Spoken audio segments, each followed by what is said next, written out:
I survived the San Francisco earthquake 1906 by Lauren Tarshis. Chapter 8. But Leo couldn't run. The shaking was too strong. The floor rose and fell, tossing Leo into the air and dropping him. Plaster rained down from the ceiling, and swirling dust filled Leo's nose, eyes, and mouth. The noise grew louder. It sounded like 100 freight trains were rushing through the house, their whistles screaming. The shaking stopped for a few seconds, and Leo managed to stand up. He staggered a few steps toward the front door, but the shaking started up again, stronger than before.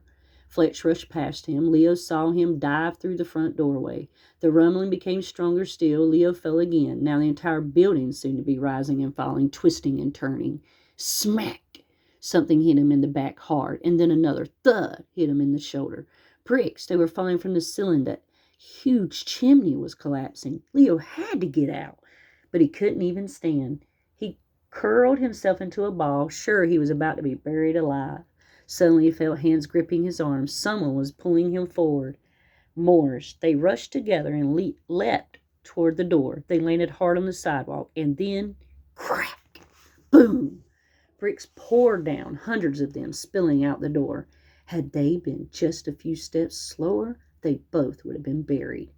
The ground gave one last great shake, and then it stopped. The earth was still. The silence was almost as frightening as the noise had been. Leo lay on his stomach, afraid to move or even to take a breath. Now, what would happen? He'd never been through an earthquake before. He felt sure the shaking would start again. Morris was right next to him. His face was streaked with dirt and sweat. He had an angry bump just below his eye. Like Leo, he seemed too stunned to speak. Leo looked in shock at the scene around them. Was this really the neighborhood he'd been walking through just minutes before? It looked like a furious giant had marched through the city, jumping over some houses and stopping on others.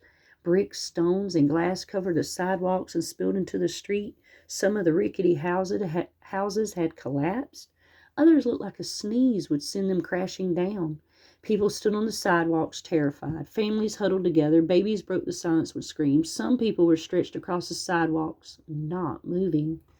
Leo looked around at all the crumbled buildings. How many people were trapped? There had to be hundreds buried alive or dead. Fletch and Wilkie were nowhere to be seen. Fear rose up in Leo. What would he do now? Where would he go?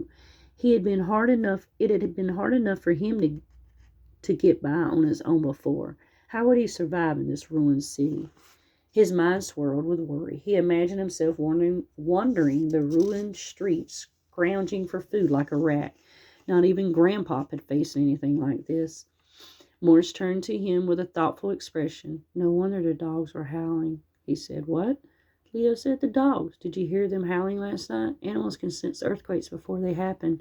They can feel the vibrations of the earth deep underground. I read all about it in a book. Was Morris serious? Was he really talking about a book as they sat in the middle of an earthquake? This kid was unbelievable. Leo stood up and shook the plaster from his hair. The ground started to rumble again. Leo froze and braced himself. A crash echoed from down the street, another building caving in. And just as suddenly, the shaking stopped again. Aftershocks, Morris said. The ground is going to keep moving for days. Was there anything Morris didn't know? People were shouting behind them. Fire! A man said. A plume of black smoke rose from one of the collapsed houses. We have to get out of here, Morris said. I smell gas. The quake has broken the gas lines. This whole hill is going to be burning within an hour. Leo shuddered. Nothing scared him more than fire.